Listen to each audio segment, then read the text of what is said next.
कुछ नए मन भावन खेल, सम न्यू प्लीजिंग स्पोर्ट्स। खेलों से बच्चों और युवाओं को विशेष लगाव होता है। वृद्ध लोग भी खेलों को देखने और उसके परिणाम जानने के लिए विशेष उत्सुक रहते हैं। खेल मानव मन में स्फूर्ति, चेतना, साहस, उमंग और आनंद की भावना को जन्म देते हैं। खेलों से आत्मविश्वास, आत्मानुशासन, समूह में काम करने की प्रवृत्ति और मानसिक एकाग्रता का विकास होता है। वर्तमान शिक्षा प्रणाली में खेलों को पाठ्यक्रम का अनिवार्य अंग स्वीकार किया गया है। इस पाठ में कुछ नए मन भावन खेलों के विषय में बताया गया है। Children and youth have a special attachment to sports. Older people are also very curious to watch sports and know the results. Sports give rise to the spirit of energy, consciousness, courage, enthusiasm, and joy in the human mind. Games develop self-confidence, self-discipline, team spirit, and mental concentration. In the current education system, sports have been accepted as an essential part of the curriculum. In this lesson, some new pleasing sports have been explained. स्वस्थ शरीर ही कार्य सिद्धि का प्रमुख साधन होता है। कहा भी गया है, शरीर माध्यम खलु धर्म साधनम। उत्तम स्वास्थ्य के लिए व्यायाम और खेल अनिवार्य हैं। बच्चे तो खेल का नाम सुनते ही प्रसन्न हो जाते हैं। विद्यालय में खेल के कालांश अर्थात पीरियड के दौरान मैदान में दौड़ने, भागने, तरह तरह के खेल खेलने, योगाभ्यास या व्यायाम करने में बच्चों को बड़ा आनंद आता है। खेलने से निर्भयता, उमंग, आत्मानुशासन, समूह में काम करने की प्रवृत्ति और प्रकृति से प्रेम की भावना जागृत होती है। कबड्डी का खेल हो या क्रिकेट का, स्कीइंग हो या राफ्टिंग, पैराग्लाइडिंग हो या बैलूनिंग, सभी प्रकार के खेल हमारे जीवन में रोमांच, साहस और आत्मविश्वास की भावना जगाते हैं। खुला आसमान हो या नदी की वेगवती धारा, बर्फीली पहाड़ियाँ हों या समतल हरे भरे मैदान, खेल तो कहीं भी खेले जा सकते हैं। इस आधार पर आधुनिक प्रचलित खेलों को 3 भागों में बांटा जा सकता है। स्थलीय खेल, जलीय खेल, हवाई खेल। स्थलीय खेल जमीन पर खेले जाने वाले अनगिनत खेल स्थलीय खेलों के अंतर्गत आते हैं। कबड्डी से लेकर hockey, cricket, football, badminton, basketball, volleyball, handball, boxing, tennis, तीरंदाजी, तलवारबाजी, रेसलिंग अर्थात कुश्ती आदि स्थलीय खेल हैं। इन खेलों के द्वारा न केवल शारीरिक और मानसिक विकास होता है, अपितु संवेगात्मक संतुलन भी बना रहता है। इसके अतिरिक्त वर्तमान पीढ़ी की रोमांचक और साहसी प्रवृत्ति को एक सकारात्मक दिशा देने के लिए पथारोहण अर्थात ट्रैकिंग और पर्वतारोहण अर्थात माउंटेनियरिंग के खेल प्रचलित हो गए हैं। पथारोहण अर्थात ट्रैकिंग। पथारोहण का अर्थ है पैदल चलते हुए किसी प्रदेश की प्राकृतिक वनस्पति, जीव जंतु, ग्रामीण जीवन, नदी नालों, जलाशयों आदि के बारे में जानकारी प्राप्त करना। यह साहसिक भ्रमण का महत्वपूर्ण रूप है। वर्तमान युग में यातायात के इतने साधन हैं कि पैदल यात्रा का तो अवसर ही नहीं मिलता। पैदल चलना स्वास्थ्य के लिए भी बहुत अच्छा होता है। इसलिए पथारोहण अर्थात ट्रैकिंग को एक रोचक खेल या गतिविधि के रूप में विद्यालयों और विभिन्न खेल संस्थाओं द्वारा विशेष महत्व दिया जाता है। पथारोहण पर जाते समय ऋतु के अनुसार कपड़े, नोटबुक, छड़ी, दिया सलाई, मोमबत्ती, आवश्यक उपचार सामग्री, कैमरा आदि लेकर जाना चाहिए। सामान इतना ही हो जितना पीठ पर आसानी से लादा जा सके। पर्वतारोहण। ऊंचे पहाड़ों, हिम मंडित शिखरों पर चढ़ना पर्वतारोहण कहलाता है। ऊंचे पहाड़ों पर चढ़ने के लिए व्यक्ति को रास्ता स्वयं ही बनाना पड़ता है। इसके लिए निपुणता, कौशल, तत्परता, सजगता, धैर्य और साहस जैसे गुण अनिवार्य हैं। पर्वतारोहण संस्थाएं पहाड़ों पर चढ़ने का प्रशिक्षण भी देती हैं। Nainital mountaineering club, Nainital, Ramjas sports and mountaineering institute, Patel Nagar, Nai Delhi, Nehru पर्वतारोहण संस्थान, उत्तरकाशी, उत्तराखंड जैसी कई और संस्थाएं पर्वतारोहण का प्रशिक्षण देती हैं। पर्वतारोहण के समय ऑक्सीजन सिलेंडर, स्लीपिंग बैग, धूप का चश्मा, आवश्यक प्राथमिक चिकित्सा सामग्री, ट्रैकिंग के जूते, नोटबुक, कैमरा और अन्य आवश्यक सामान जिसे उठाकर चला जा सके साथ ले जाना चाहिए। पर्वतारोहियों के साथ शेरपा कुली भी चलते हैं, जिन्हें उस पहाड़ी इलाके के विषय में पर्याप्त जानकारी होती है।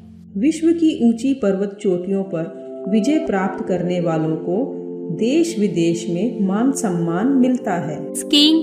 बर्फ पर फिसलने का साहसिक खेल स्कीइंग कहलाता है। पहाड़ी ढालों पर जहां बर्फ की मोटी परत जमी होती है, खिलाड़ी ski runner, ice stick, skiing shoes, skiing board, धूप का चश्मा, दस्ताने और लंबी बड़ी टोपी पहनकर बर्फ पर फिसलने का आनंद लेते हैं। इस खेल का प्रारंभ स्कैंडिनेविया से हुआ, ऐसा माना जाता है।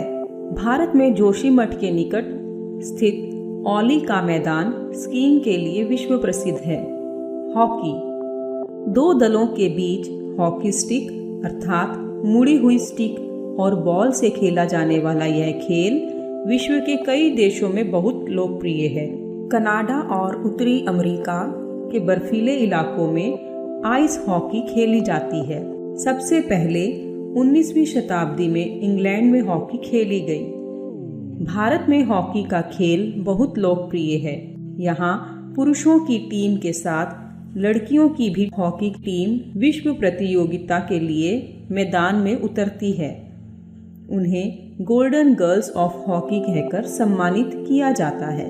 क्रिकेट। क्रिकेट आज की पीढ़ी का सर्वाधिक लोकप्रिय खेल है। इस खेल में दोनों पक्षों में 11-11 खिलाड़ी होते हैं। एक पक्ष गेंद फेंकता है तो दूसरे पक्ष के खिलाड़ी बल्ले से गेंद को मारते हैं। टेस्ट क्रिकेट मैच 5 दिनों तक खेला जाता है। आजकल एक दिवसीय क्रिकेट मैच तथा सीमित 20-20 ओवरों के 20-20 भी खेले जाते हैं। 16वीं शताब्दी के पूर्वार्ध में क्रिकेट का पहला मैच इंग्लैंड में खेला गया था। 18वीं शताब्दी की समाप्ति तक यह इंग्लैंड का राष्ट्रीय खेल घोषित किया गया। अंग्रेजी साम्राज्य के विस्तार के साथ 19वीं शताब्दी के मध्य में पहला अंतर्राष्ट्रीय खेल खेला गया। यह खेल ऑस्ट्रेलिया, इंग्लैंड, भारत, पाकिस्तान, श्रीलंका, दक्षिणी अफ्रीका और वेस्ट इंडीज में बहुत लोकप्रिय है। कबड्डी। यह भारत का सर्वाधिक लोकप्रिय खेल है, जिसे भारत के गांव और शहरों में बड़े आनंद और उत्साह के साथ खेला जाता है। समूह में खेले जाने वाले इस खेल में भी 2 पक्ष होते हैं। प्रत्येक पक्ष में 7 खिलाड़ी होते हैं। यह भारत के विभिन्न राज्यों में भिन्न भिन्न नामों से जाना जाता है। कबड्डी तमिलनाडु, महाराष्ट्र, बिहार, आंध्र प्रदेश, तेलंगाना और पंजाब में खेली जाती है। इस खेल के विकास के लिए कबड्डी फेडरेशन ऑफ इंडिया अर्थात KFI की स्थापना की गई। यह खेल जापान, मलेशिया और नेपाल में भी प्रचलित है। एशियाई खेल प्रतियोगिताओं में भारत ने कबड्डी के मैच में कई बार स्वर्ण पदक जीते हैं। जलीय खेल। नदियों, झीलों, जलाशयों में खेले जाने वाले खेल जलीय खेल कहलाते हैं। तैराकी, वाटर पोलो के अतिरिक्त रिवर राफ्टिंग, कयाकिंग, कैनोइंग, पाल नौकायन आदि जल क्रीड़ाएं बहुत लोकप्रिय होती जा रही हैं। वाटर पोलो झीलों में तैरते हुए हाथ से गेंद को मारकर खेला जाने वाला खेल वाटर पोलो कहलाता है। भारत के कई आवासीय विद्यालयों में प्रशिक्षित खेल प्रशिक्षकों के संरक्षण में वाटर पोलो खेला जाता है। विदेशों में भी इसका पर्याप्त प्रचलन है। इससे हाथ, पैर और शरीर के भीतरी अंगों की मांसपेशियों का समुचित व्यायाम हो जाता है। राफ्टिंग नदी की तीव्र धारा के प्रवाह की विपरीत दिशा में नाव चलाना एक साहसिक कार्य है। गंगा की धारा देवप्रयाग से आगे बड़ी तीव्र और वेगवती होती है। राफ्टिंग के लिए यह हिस्सा बड़ा उपयुक्त है। इसके लिए राफ्ट अर्थात सिंथेटिक फाइबर की बनी नौका, जीवन रक्षक जैकेट, हेलमेट और चप्पू की आवश्यकता होती है। प्रत्येक नौका में 6 से 8 लोग सवार होते हैं। प्रशिक्षक का होना भी जरूरी होता है। यह खेल आनंददायी तो है, परंतु अत्यधिक जोखिम से भरा होता है। अमेरिका, यूरोप और ऑस्ट्रेलिया में यह खेल बहुत प्रचलित है। कयाकिंग और कैनोइंग ये जल क्रीड़ा के लोकप्रिय खेल हैं। इन दोनों जल क्रीड़ाओं के बीच चालक या खिलाड़ी के बैठने की स्थिति में अंतर होता है। कयाकिंग में प्रयोग आने वाली नौकाएं सामने से ढकी हुई होती हैं। कयाक नौकाएं कुछ नीची होती हैं, जबकि कैनोइंग के लिए नौकाओं में चालक ठीक पानी की ओर मुंह करके बैठता है। इसमें नौका को चलाने के लिए दोहरे ब्लेड वाले पैडल लगे होते हैं।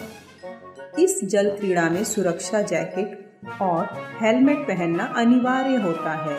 कैनोइंग नदियों में खेली जाती है, जबकि कयाकिंग जलाशयों में खेला जाता है।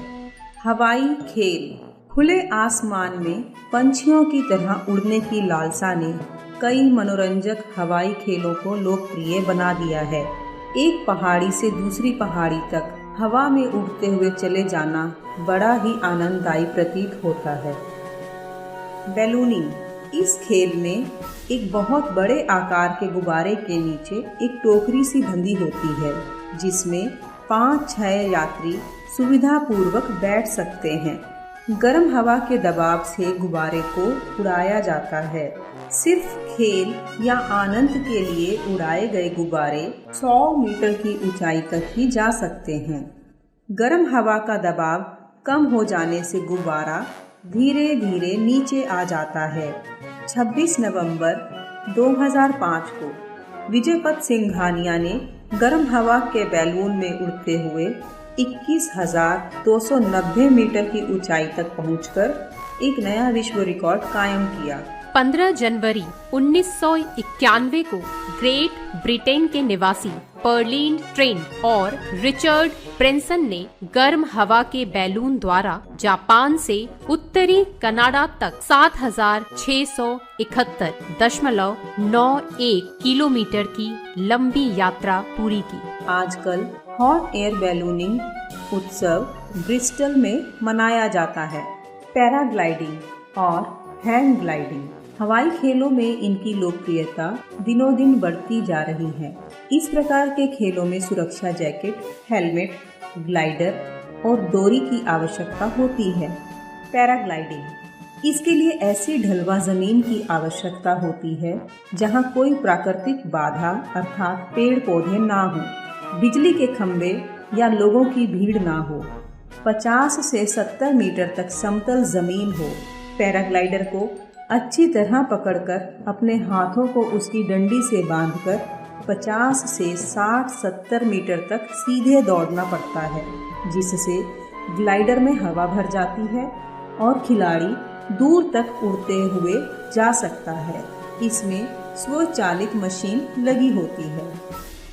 हैंग ग्लाइडिंग भी इसी प्रकार से की जाती है, परंतु ग्लाइडर में स्वचालित मशीनें नहीं लगी होती हैं। प्रशिक्षित शिक्षकों के निर्देशन में ही ऐसे खेल आयोजित किए जाते हैं। ब्राजील, यूरोप, अमेरिका में इस प्रकार के खेलों का विशेष प्रचलन है। पैरासेलिंग।